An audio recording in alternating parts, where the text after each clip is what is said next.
डालते हैं।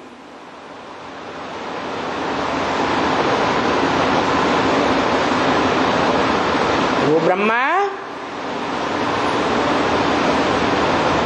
जिसमें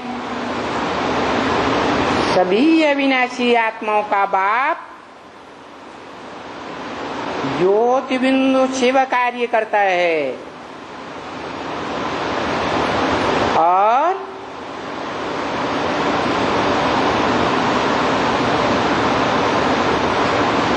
बताता है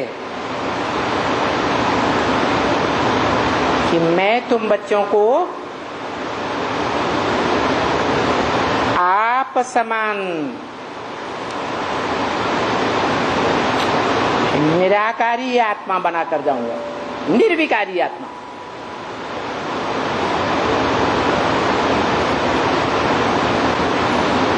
तो जो निर्विकारी आत्मा अव्वल नंबर में बनती है,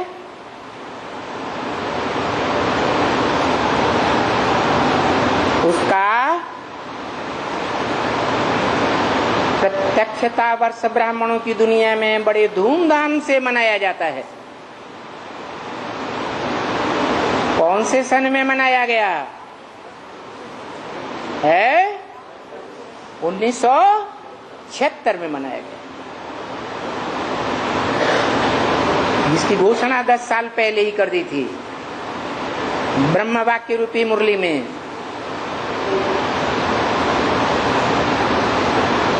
इन लक्ष्मी नारायण का जन्म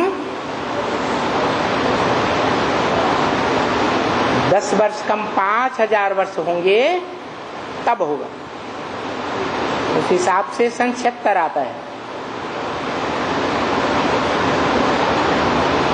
इसका मतलब हुआ कि इन लक्ष्मी नारायण का प्रत्यक्षता रूपी जन्म आत्मिक रूप में बाप ने डिक्लेयर कर दिया, सुप्रीम सोल बाप ने। ये आईडी प्रूफ बन जाता है। जैसे आईडी प्रूफ में कोई भी व्यक्ति के एड्रेस के साथ साथ परमानेंट एड्रेस के साथ साथ उसकी एज भी बताई जाती है, कितने साल का हुआ, कितनी उसकी आयु है।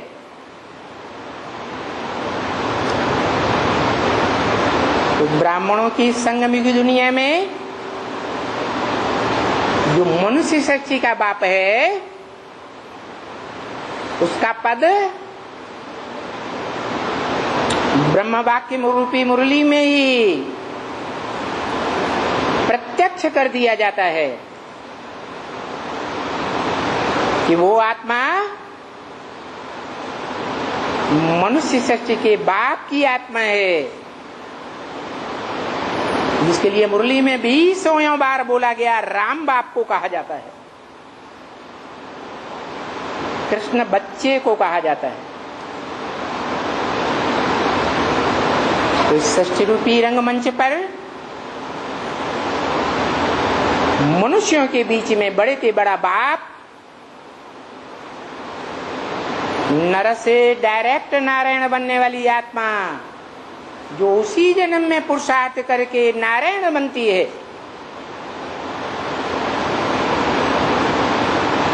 उस नारायण का बच्चा सतयुग में कृष्ण कहा जाता है। मनुष्य सृष्टि का पहला पत्ता कहा जाता है।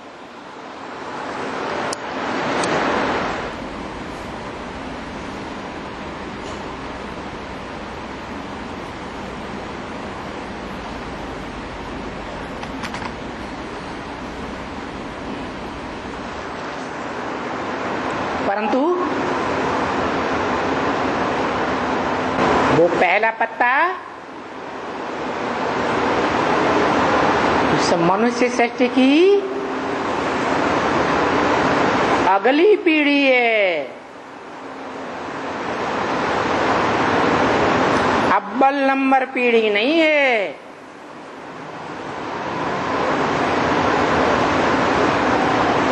अव्वल नंबर जो पीढ़ी है वो पुरुषोत्तम संगम युग पर होती है, जहां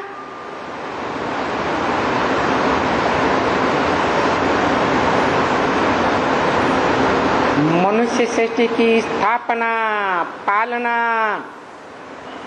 और विनाश तीनों कार्य रिहर्सल के रूप में संपन्न होते हैं। और इन तीनों कार्यों को करने वाली मनुष्य आत्मा जो सार रूप में भारत में पूजी जाती है वो शिवलिंग है।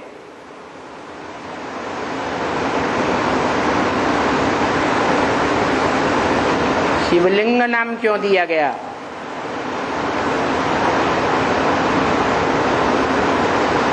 जबकि भक्ति मार्ग में मानते हैं भक्त लोग कि शिव शंकर एक ही हैं।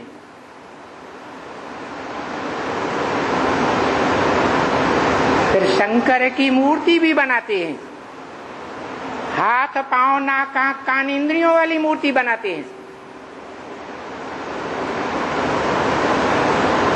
लेकिन शिव की इंद्रियों वाली मूर्ति नहीं बनाते। अव्यक्त मूर्ति बनाते हैं जिसमें हाथ पांव नाक आंख कान अव्यक्त रूप में है। व्यक्त रूप में इन आंखों से कोई नहीं देख सकता, ज्ञान के तीसरे नेत्र से कोई समझ सकता है कि आत्मा की ऐसी भी कोई संपन्न स्टेज होती है जो शिव समान बन जाती है।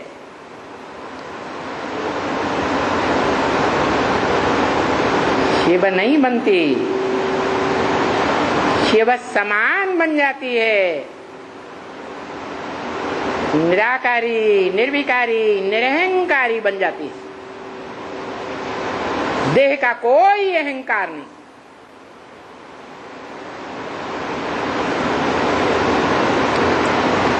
इसलिए सर्वोपरि निराकारी स्टेज के रूप में उस आत्मा की भारत में सार्वभौम पूजा साबित हो जाती है। भारत और दुनिया की जो भी जमीन की खुदाइयां हुई हैं उनमें लिंग मूर्तियां 7 से ज्यादा मिली हैं। इससे वो मूर्ति सार्वभौम साबित होती है।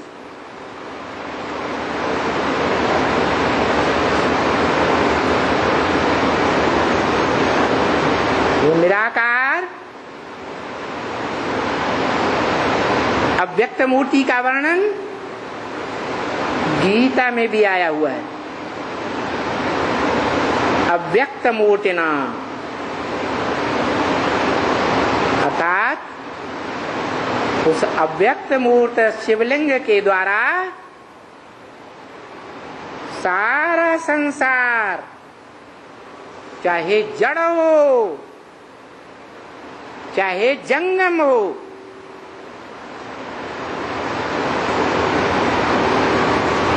दोनों ही प्रकार का संसार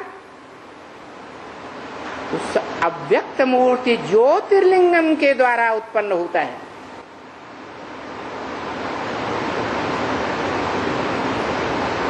जिसके लिए ब्रह्म वाक्य मुरली में बोला है, महामंत्र के रूप में बोला है, क्या? मन मना भव, मेरे मन में समा जा।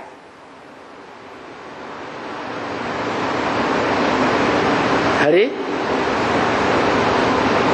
जो कहता है आत्मा मेरे मन में समा जा, वो मन वाली आत्मा होगी या नहीं होगी? है? होगी। शिव की आत्मा को मन नहीं होता जो सोच विचार करे, वो असोचता है या सोच विचार करने वाली आत्मा है? असोचता है और सदा सोचता है। उसको सोच विचार मनन चिंतन मंथन करने की दरकार ही नहीं। क्यों? क्योंकि वो जन्म मरण के चक्र से न्यारा होने के कारण त्रिकालदर्शी, वो ऑलरेडी सब कुछ जानता है। उसे अपनी आत्मा के बारे में जानकारी करने के लिए मनन चिंतन मंथन की कोई दरकार नहीं। तो साबित हो जाता है कि जिस मुकर्रर मनुष्य तन में वो प्रवेश करता है सुप्रीम सोल गॉड फादर, वो मन वाली आत्मा है। जैसे हम सभी मनुष्य 10 इंद्रियों को कंट्रोल करने वाला मन धारण करने वाले हैं। जो मन 10 इंद्रियों के बीच सबसे ज्यादा प्रबल है, इतना प्रबल है कि इंद्रियां जो भी कार्य करेंगी उस कार्य में अगर मन सहयोगी नहीं होगा तो इंद्रियों को अपने कार्य का रस, अपने कार्य का फल मिल ही नहीं सकता। इंद्रियों के बीच में मन की इतनी प्रधानता है जो गीता में भी बोला है, इंद्रियाण परान्याहो। इंद्रियां बड़ी प्रबल हैं। इंद्रियेभ्यः परम मनः। इंद्रियों से परे की परे ताकतवर स्टेज वाला मन है 11वां इंद्रिय।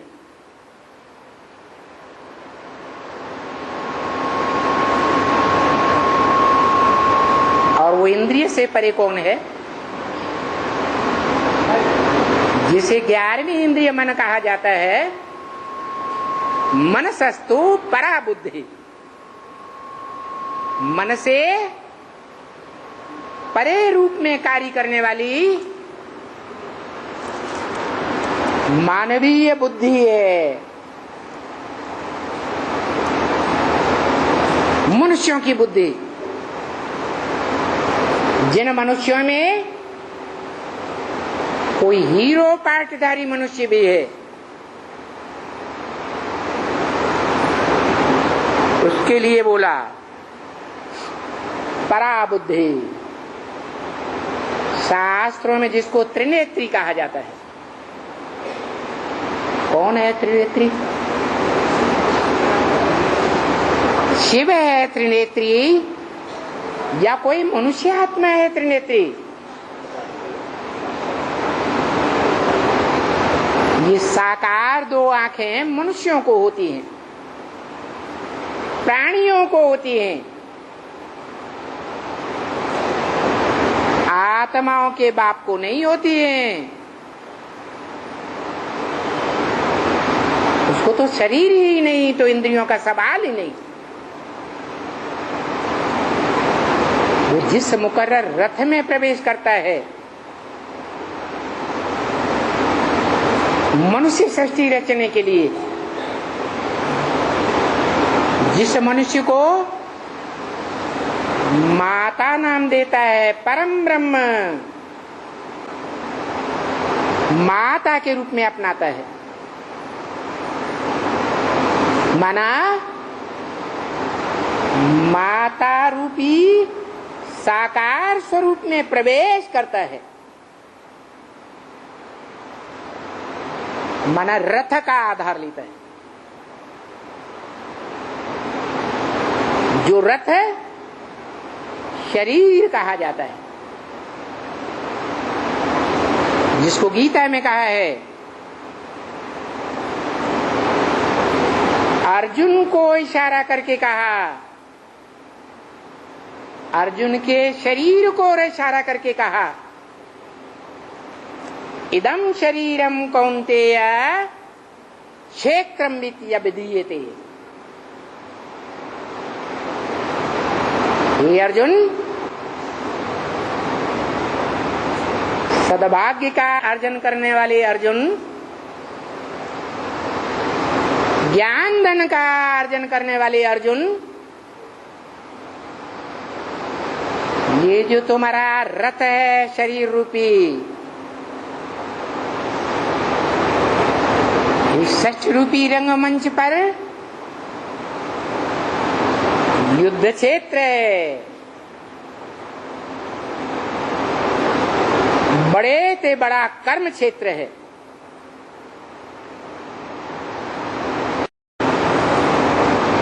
जिसे शास्त्रों में भी नाम दिया गया और परमपिता परमात्मा सुप्रीम सोल ने भी ब्रह्मा मुख से मुरलियों में अविनाशी रुद्र ज्ञानी यज्ञ कुंड नाम दिया है।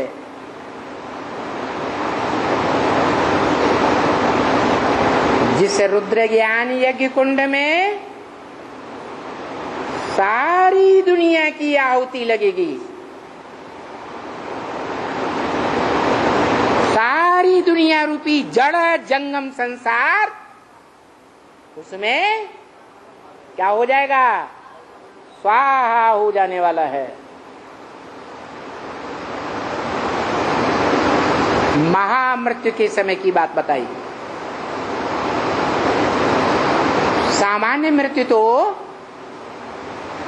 5000 वर्ष के सृष्टि चक्र में होती ही रहती है, लेकिन महामृत्यु अंतिम मृत्यु है, जिसके बाद 21 जन्मों तक, आधा कल्प तक इस सृष्टि रूपी रंगमंच पर मृत्यु का नाम निशान नहीं रहेगा।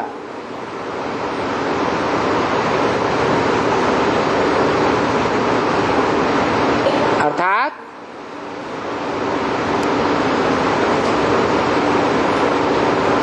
स्वर्ग इस संसार में व्याप्त हो जाता है। यहाँ आत्माएं ज्योति बिंदु स्वरूप में स्थित रहती हैं,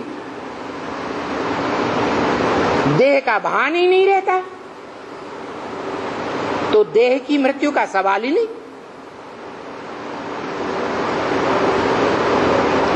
स्वेच्छा से आत्मा जब चाहे तब शरीर छोड़ती है, फिर जब चाहे तब जन्म लेती है शरीर का।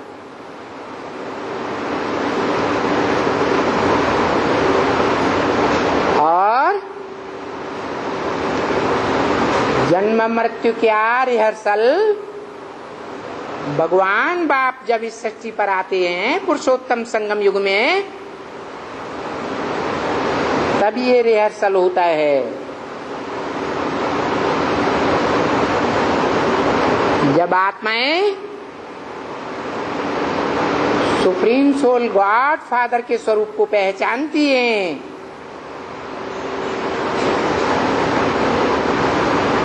जिसका नाम प्रैक्टिकल में शिवलिंग कहा जाता है। प्रैक्टिकल माना शरीर का संपन्न रूप, जो शरीर 5 जड़ तत्वों का भी सार रूप है।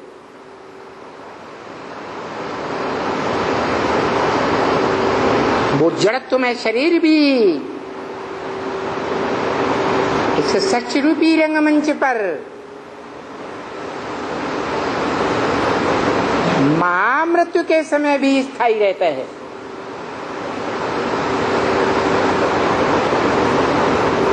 जो शास्त्रों में एक ही शख्स गाया हुआ है, एक ही पर्सनालिटी, एक ही व्यक्तित्व गाया हुआ है, जिसका न कभी जन्म होता है न कभी मृत्यु होती है। कौन है वो व्यक्तित्व? शंकर गाया हुआ है, जो साक्षात्कार से बनाए गए चित्रों में मनुष्य सस्य रूपी झाड़ का जो चित्र है, उस झाड़ के चित्र में मनुष्य सस्य रूपी झाड़ के सबसे ऊपर बैठा हुआ शंकर का नग्न चित्र निराकारी स्टेज में दिखाया गया है। जो स्टेज धारण करने के बाद इस सृष्टि की सभी प्राणी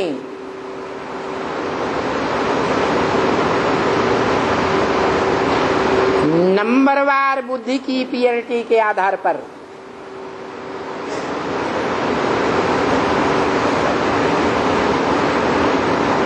उसी नग्न मूर्ति में प्रवेश करती है, मन मना भव हो करके।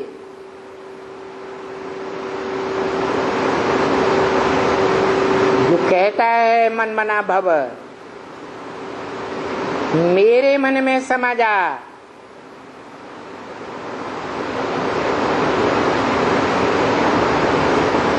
किसके मन में समा जा? मेरे मने है, शिवलिंग स्वरूप में कहता है ना, तो शिवलिंग स्वरूप में जो कहता है मेरे मन में समा जा, वो शिव की आत्मा है या मनुष्य आत्मा है? वो मनुष्य आत्मा शिव समान स्वरूप धारण करती है राजयोग बल के आधार पर।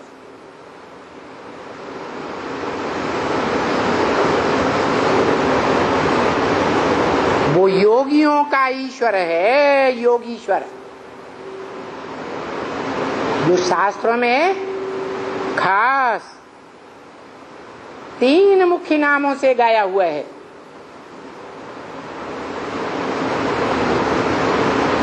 ब्रह्मा का बड़ा पुत्र योगीश्वर और ज्ञानेश्वर गाया हुआ है, जिसका नाम सनत कुमार पड़ता है, जिसके नाम से सनातन धर्म का फाउंडेशन डाला जाता है। इसलिए दुनिया में परंपरा पड़ी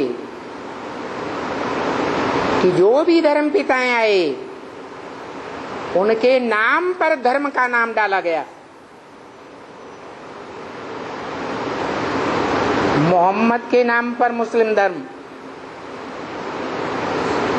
क्राइस्ट के नाम पर क्रिश्चियन धर्म, बुद्ध के नाम पर बौद्ध धर्म। ऐसे ही सनातन धर्म का स्थापक कौन, धर्म पिता कौन? जिस धर्म पिता को मुसलमानों ने बोला तो है अल्लाह बलदीन, लेकिन वो भी जानते नहीं हैं कि वो अल्लाह मियाँ कौन है, जिस मियाँ की हम 7 बीवियां हैं, हम 7 सजनियां हैं। क्योंकि मनुष्य सृष्टि का जो बीज है, मनुष्य सृष्टि का जो बाप है, वो ही उस ऊंचते ऊंच पाटधारी आत्मा का क्या संबंध धारण करता है?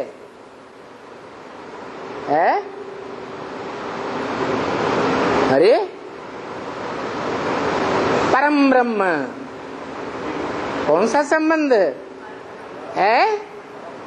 बड़े ते बड़ी माँ का टाइटल धारण करता है। तो जो मनुष्य सृष्टि का बाप ही supreme soul God father Shiva की सजनी बन गया, तो बाकी मनुष्य आत्माएं सजनी नहीं हुई क्या है? उस एक बाप की सब सजनियां हैं।